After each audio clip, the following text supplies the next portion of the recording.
அடமானத்தில் இருக்கும் தங்க நகையை மீட்டு மார்க்கெட் விலையில் உடனடியாக விற்க சிறந்த வழி பிரைம் கோல்ட் ஹப். தொடர்புக்கு 9840551787.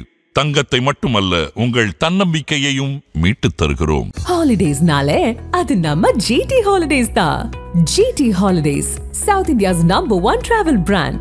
You know you are special when you're with GT Holidays.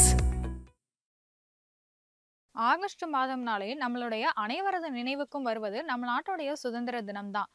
இந்திய சுதந்திர தினம் சாதாரணமா கிடைத்தது அல்ல. பல ஆயிரக்கணக்கான தியாகிகள், புரட்சியாளர்கள் மற்றும் தலைவர்களுடைய உயிர் தியாகம், அர்ப்பணிப்பு தான் உனக்கு சுதந்திர தினத்தை பெற்றுக் கொடுத்திருக்கு. இன்னைக்கு இந்தியாவில் நம்ம சுதந்திர காற்றை சுவாசித்து கொண்டு இருக்கோம் அப்படின்னா அதற்கு முதல் காரணமே தேசிய தலைவர்களுடைய இடைவிடாத முயற்சியும் தியாகிகளோட வீரமும் தான். இது 1947 சுமார் 200 ஆண்டுகால பிரிட்டிஷ் காலனித்துவ ஆட்சியில இருந்து மீண்டு பல தியாகங்கள், கடினமான சூழலை வெற்றி கண்டு சுதந்திரத்தை நினைவு கூறி கொண்டாடும் உன்னத திருநாள். இந்திய சுதந்திரம் நமக்கு அவ்வளவு எளிதா கிடைக்கல.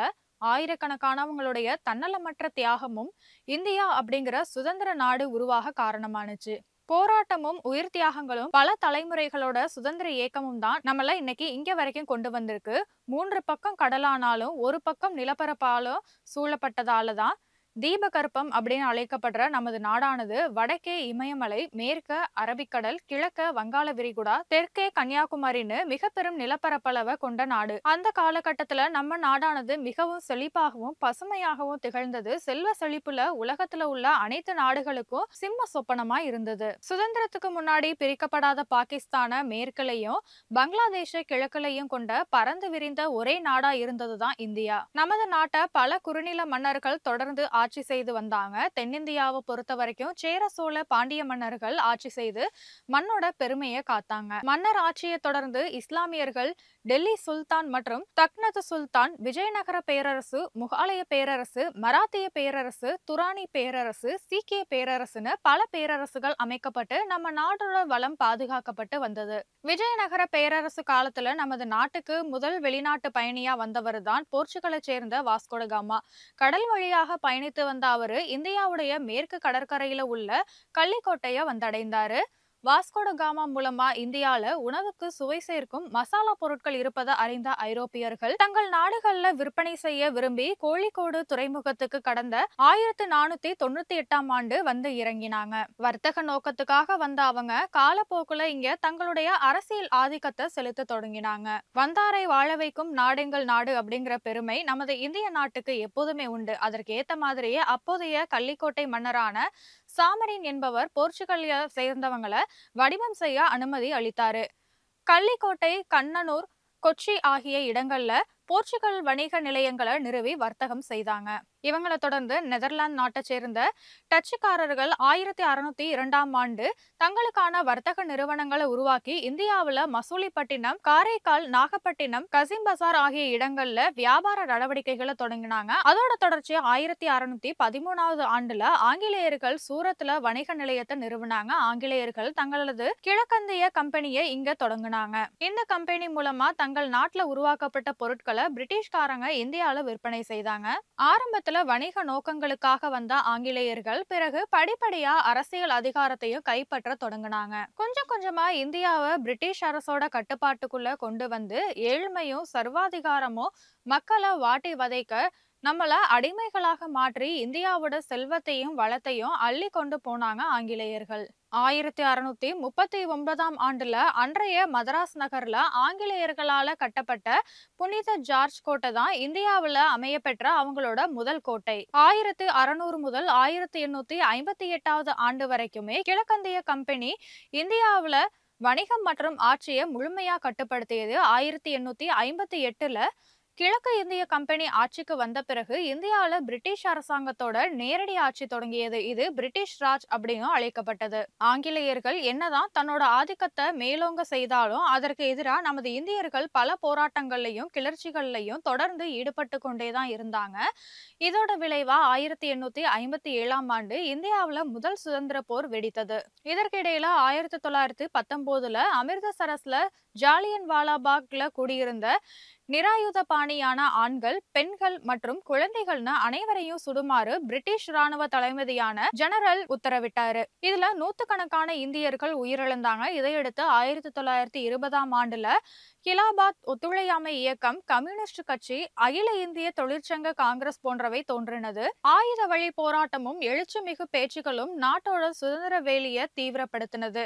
அந்த நேரத்துல ஒரு விடியலா தென்னாப்பிரிக்கால இருந்து வந்தவர் மோகன்தாஸ் கரம்சந்த் காந்தி. இந்திய தேசிய காங்கிரஸ் கட்சியோட காந்தி வருகை சுதந்திர இயக்கத்தை தோற்றுவித்தது அப்படின்னே சொல்லலாம். நாட்டோட விடுதலை குரல் திரும்பும் திசையெல்லாம் ஒலிக்க ஆங்கிலேயர்களோட அடக்குமுறையும் தீவிரமடைந்தது. சிறைச்சாலைகளை உருவாக்கி தங்களுக்கு கட்டுப்பாடவங்களை மறுத்தவங்களை கொடுமையா துன்புறுத்தினாங்க. மகாத்மா காந்தி 1920ஆம் ஆண்டுல கிலாபர் ஒத்துழையாமை இயக்கம்ல தோற்றுவித்தாரு. கம்யூனிஸ்ட், அகில இந்திய தொழிற்சங்க காங்கிரஸ் போன்றவை உதயமானது. இதற்கு பிறகு மகாத்மா காந்தி முதல் சத்தியகிரக போராட்டத்தை தொடங்கினாரு. இதனால 6 ஆண்டுகள் காந்திக்கு சிறை தண்டனை கொடுக்கப்பட்டது. ஆனாலுமே 2 ஆண்டுகள்ல அவர் வெளியே வந்துட்டாரு. 1929ல டெல்லி பாராளுமன்றத்துல பகத்சிங் குண்டு வீசினாரு. இதை மிகவும் கடுமையா எதிர்த்த காந்தியடிகள் அமைதியால மட்டுமே சுதந்திரத்தை பெற முடியும் அப்படின்னு நினைச்சாங்க.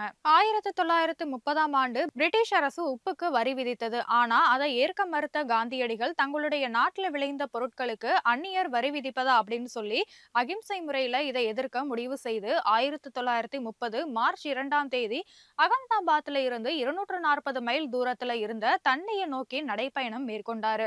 அதற்கு பிறகு உப்பு மீதான வரியை ஆங்கிலேய அரசு ரத்து செய்தது. அதற்கு பிறகு 1940ல தனிநபர் சத்தியாகிரகம் மற்றும் 1942ல வெள்ளையனே வெளியேறு இயக்கம் போன்றவை வலுப்பெற்றது. 1942ஆம் ஆண்டு மும்பையில கோவாலியா டேங்க் மைதானத்துல லட்சக்கணக்கான மக்கள் குழுமி இருந்தாங்க. இதுதான் சுதந்திரத்துக்கு முந்தைய மிகப்பெரிய மற்றும் கடைசி போராட்டம்னு அறிவிக்கப்பட்டது. சுதந்திரம் அப்படிங்கிற எண்ணத்தால ஈர்க்கப்பட்ட மக்களால மைதானம் நிரம்பி வழிந்தது. அவங்களுக்கு முன்னால நின்ன காந்திஜியோட பேச்சை கேட்க அந்த கூட்டம் ஆவலோட இருந்தது. அப்போ செய் அல்லது செத்துமடி அன்னு எச்சரிக்கும் தோரணையில கைகளை உயர்த்தி காந்தியடிகள் ஒரு வாசகத்தை உச்சரிச்சாரு. அந்த ஒரு முழக்கமானதுதான் வெள்ளையனே வெளியேறுங்கிற இயக்கமா உருப்பெற்றது. நாட்டோட சுதந்திரத்தை அனுபவிக்க காத்திருந்த பல இந்தியர்கள் இந்த இயக்கத்துல தங்களை ஈடுபடுத்தி கொண்டாங்க. நாடு முழுக்க உள்ள சிறைகள் கைதிகளால நிரம்பி வழிந்தது. இந்த இயக்கம் ஆங்கிலேயர்களையும் திகைக்க வைத்தது. போராட்டத்தோட தீவிரத்தை கண்ட ஆங்கிலேயர்கள் தலைவர்கள் மற்றும் ஆர்வலர்களை சிறையில் அடைக்க தொடங்கினாங்க. காந்தி, நேரு, பட்டேல் மற்றும் ஆசாத் ஆகியோர் கைது செய்யப்பட்டாங்க. 1943ஆம் ஆண்டு நேதாஜி அவர்கள் இந்திய தேசிய ராணுவத்தை உருவாக்கி இந்திய தேசபக்தர்களை அதுல இணைத்தாரு. இந்த ராணுவத்தோட உதவியோட ஆங்கிலேயர்களை எதிர்த்து போரிட்டாரு. இதனை தொடர்ந்து இந்தியால சுதந்திர போராட்டம் மிகவும் தீவிரமானதுன்னு தான் சொல்லணும். இந்த சமயத்துல 2ஆம் உலக போரும் ஏற்பட ஆங்கிலேய அரசோட பொருளாதாரம் வெகுவா குறைந்தது.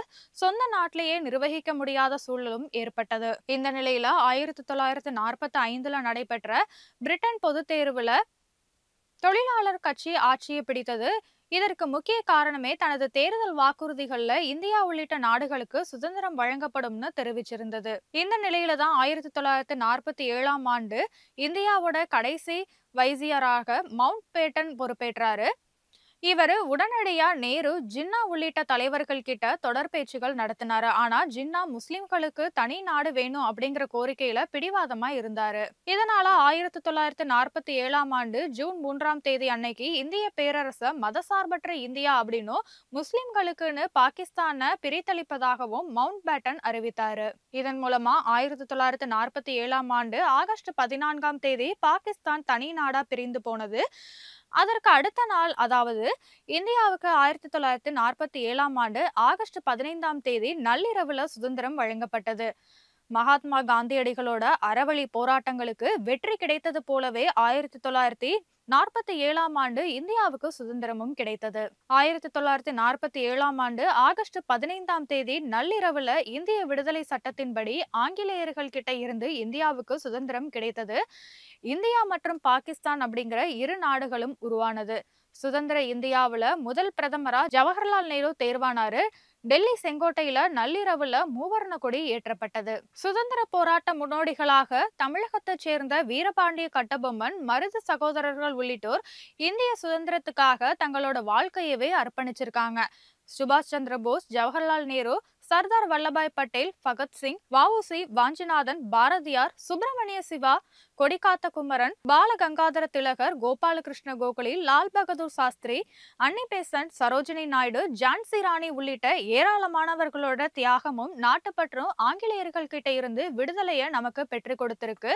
மகாத்மா காந்தியோட அகிம்சை வழியை பின்பற்றி பல பேர் போராட்டத்துல ஈடுபட்டாங்க.